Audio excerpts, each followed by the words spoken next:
Welcome to the first ever World of Chell Hockey League podcast. I'm Chaz, former Hawkeye, and this is captain of the current Hawkeyes, Nicky. We got a list of fan questions here, and But before we get started with the questions, we have sponsors for today's podcast. First one, Monster Energy. It's really yummy. It's pretty good. Next, Metrics Protein Bars. Pretty good, 30 grams protein. It's good for you. Ghost Energy. We have a little rivalry going here. Monster and Ghost. Is it yummy? yes, it is very yummy. And what flavor is that? It is the Blue Raspberry Sour Patch Kid. And you can buy these at any of your local shopping stores, such as 7-Eleven and Wawa. Cheers! And we have a couple questions for me and Nicholas. So let's get started. From the fans. The most popular one.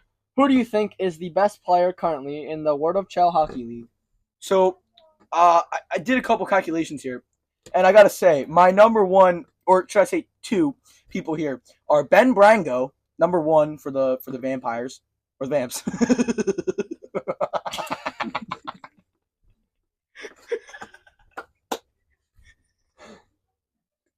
He's played 16 games, 81 goals. Tell me how that's possible. 16 games played and 81 goals. Tell me how it's possible. I don't know. Sounds like he played the Wizards a lot. Listen, I never... That's a good one, Nicholas. That's a real good one. Whew. 50 assists. Kind of seems like a ball hog, but, I've never met the guy personally. I mean, looking at Caden Sorty's stats, ball hog to the max. I mean, 30 assists, 70 goals. Come on, bro. Ball hog. Biggest ball hog in the league. But Ben Brango, man, 131 points in 16 games. Tell me how it's possible, Nick. I said, he played the Wizards a lot. Maybe the Tigers. By the way, are the worst two teams in the league, in our opinion. Even the Bandits, too, they're really easy to score on. I've personally scored a bazillion goals on them. Can't even count. Because he is a Hawkeye at the current moment. But I do remember in my days as a Hawkeye, before I was a Hall of Famer currently, and leader of the podcast with my boy Nick, co-owners here. And I got to say, I've never met Ben Brango. I've never played against him, but his stats do say that he is a star on the ice. And a close second between the two is Jaden Chicken. That's our nickname for him. Jaden Chickenelli. He's a player for the Hawkeyes, number 10, forward, 18 games played. Technically 17. He got kicked out of a game early, but, we'll say 18, 17. 63 goals, 53 assists. He has Ben Brango beat in assists, and he has 116 points, so just a couple behind. I don't feel like doing the math, but 3.5. That would be 15. What? That would be 15. Okay. 15 point. Basically, you subtract the points, and you get 15 as the remainder. Right, and then you add the X and the Y together, and that gives you your total. So he said 15, so I'm just going to go with him. He's in honors math. I'm in CP, so makes sense. But the only downside of Jaden Chickenelli, and the reason why I have him at number 2, is because his penalty minutes are a lot more than Ben Brango, and he's actually, kind of a leader in penalty minutes in the top 10. I'm not going to lie. But he does get assists more than I think Ben Brango does. So, next question, please. Number 2. What do you think about the Brady Massimo trade? That would be Brady Mahalik and Massimo Patton. Yes. I am familiar with the two. Brady Mahalik, very, very great kid. Very great kid. I have a lot of respect for him. Massimo Patton, I really haven't seen him play. I have seen a couple stats. I have seen some things. I think the trade's kind of just, depth for both teams. But, yeah, they're pretty decent. I mean, I won't lie. We can search up Brady's stats here. But I think he's kind of new to the league, so he might not have much. Wow, he actually does not have a singular statistic on this. Yeah, I don't think he has any stats, but let's see. He will be seeking his first point in this upcoming game against whatever team. And Massimo Patton has 4 points in one game. That is no goals though. No goals. 4 assists. Very good team player. Yeah. Big team player kind of guy, and that's what we like to see. So yeah, that's my answer. I think that's just a one-on-one trade. Were any draft picks involved? Do you know? I don't think I so. do not know. I think it was just a straight on trade. I Yeah, mean, it's I did kinda- accept it, but I don't remember. Yeah, because he is the captain of the Hawkeyes. I mean, I was former captain. I was one of those guys, but I retired. I got ligma and I had to retire. So here I am. All right, next question, please, Nicholas.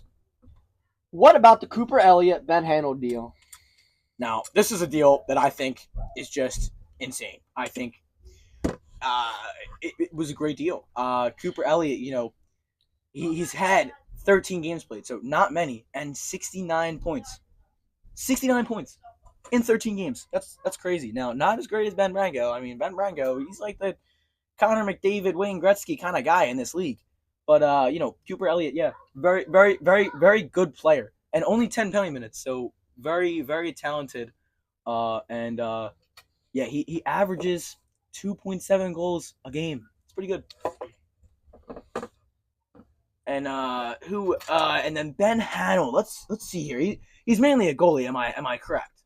Yes, he is Okay. probably in the goalie section. Yeah, his forward statistics though for the Vamps are 8 games played and 38 points. So not the greatest in the league, I must say. But if we go to his goalie stats, he is a fantastic goalie, I must say. So I think that's a fair trade, but I must say the team that got Cooper Elliott easily won the trade. I mean, Cooper Elliott's a dog. That's all I gotta say. Next question. What is your early Stanley Cup prediction? Who do you have winning the chip, and who do you have going to the chip? Looking at my statistics here, I must say I'm gonna go Hawkeyes versus Rebels. Is that possible? Yes, that is possible. I'd say Hawkeyes versus Rebels for what, the third year in a row? That would be the third year in a row, right? Yes, that'll be the third year we make the chip. I mean, they are the and best. Same with the Rebels. They are the best organizations. I know what teams aren't going, and that's Wizards, Ultra York, Tigers, Bandits. I gotta say, the worst division in the league, East. The East division is horrible. It's not even funny. But yeah, I got Rebels, Hawkeyes, and maybe you gotta throw Executioners in there. If it's not Rebels, it's Executioners. That's my take. Yeah, I agree. Next question. Who has the best chance to win MVP? Jaden Chichinelli or Ben Brango? I think this is an easy question. I mean, I'm not to glaze Ben Brango, but this is the type of stuff you see out of Ben Brango. Great guy. Never met him, so I actually don't know if he's a great guy, but his stats say otherwise. And I gotta say, whatever team has him, the Vamps, 131 points in 16 games. Tell me how it's possible. I don't know. He's got MVP. He's pretty much a position lock for MVP, unless Jaden Chichinelli locks in at the end. But yeah. I have to disagree with you on that one. I think Jaden's going to win. Okay. He's a teammate of mine. He's a very good person. Very yeah, good and listen, teammate. I've been with him on the. I mean, the stats show he's got more assists. True. He's got more penalty minutes. But really you gotta sure think of that team differential thing, that we're looking at here with the goals a game. The assists a game are a little higher for Ben Brango because he's played less games. And the points per game, it's by 2 here. So, all right, next question. That's my take. What about the Vezina? The Vezina Ryan trophy. Jackson, Nate Dean, or Ben Hanold? Who do you think has the best shot? I'm going honestly. Let me just pull up the stats here just to put the icing on the cake. I think Ben Hanold's out of the competition for this. I think my next. Why do you say that?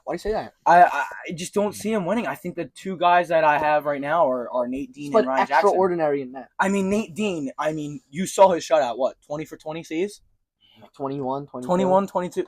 I mean, come on. You just can't play around with that. I think Nate is a rising star. He's only had 8 games played, but once he reaches that amount that Ryan Jackson has had, I think he could go for the Vezina. But I think Ryan Jackson. I mean, he already has the statistics to back him up. He's got the best save percentage. He's got the most saves as well, but that's because he's played the most. Well, actually, Kennard does. But technically, Michael Jung has the least amount of goals against average, which is good, but he's only played 1 game, so we're not counting that. So sorry, Michael Jung, but you're just not a dog like Ryan Jackson and Nate Dean. Another rising star I'm seeing here is not Tyler Kennard, but Thomas Davis. Yeah, I agree. I think 3 games played and 803 goals against average is not that good, but his save percentage is pretty good. He's facing a lot of shots. I think his team's pretty weak. He plays for the what's the WES? What team's that? Western Wizards.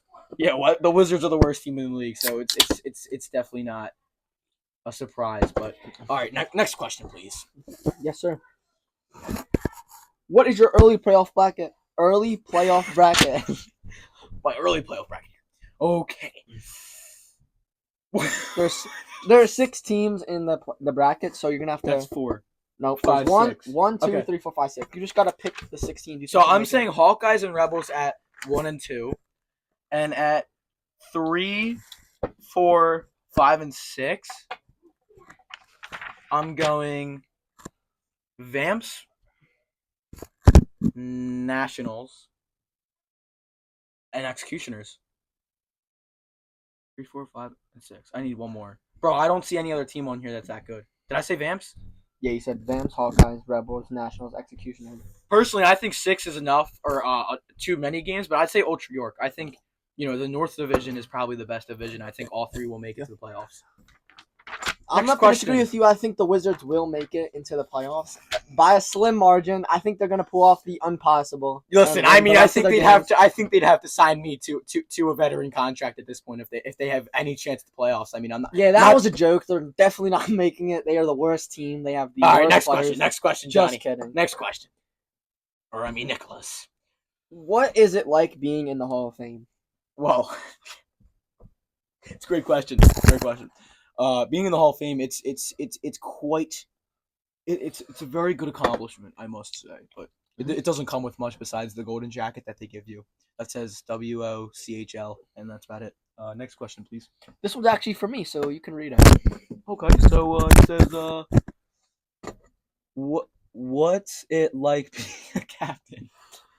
Well, I'm gonna have to take the mic here for this one. I think it is a great honor, fantastic.